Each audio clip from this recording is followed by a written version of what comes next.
All right, let's keep going, guys. The next requirement is to provide the transaction with the smallest profit margin for each one of these customers in 2018.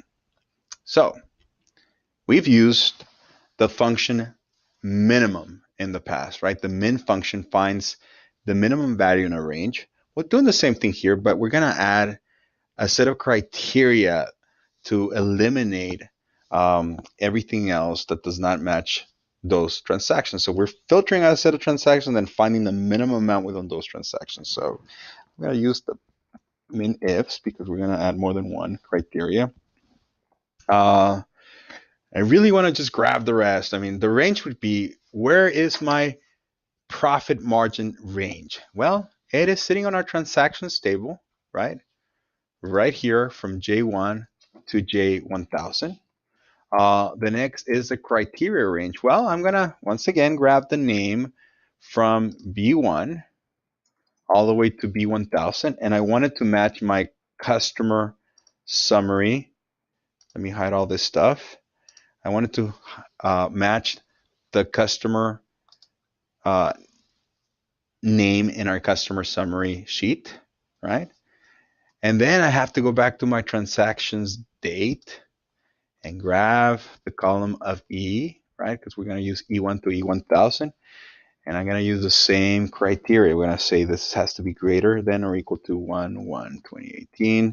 Close the parentheses. Then I'm going to grab the same range again to apply an additional criterion that says I want all of those dates to be less than or equal to 12/31/2018. Close the function. So let me make sure that I'm doing this right. I'm looking at transactions J1, right? And looking for the minimum value in that range where the transaction record matches the value in our cell A2, which happens to have the name of the customer, right? And the B1 to B1000 is the column where the customers are. And then the dates are the same. Transaction dates are greater than January 2018 and less than or equal to December 31, 2018. I meant to say greater than or equal to January 1st, 2018. All right, we can just enter it, and that should be it. Now, alternatively, what I could have done is said, hey, I am really looking at the same criteria and the same column from the left. Right? The J contains my profit margin. So couldn't I just copy paste this here? And say instead of sum if I do ifs.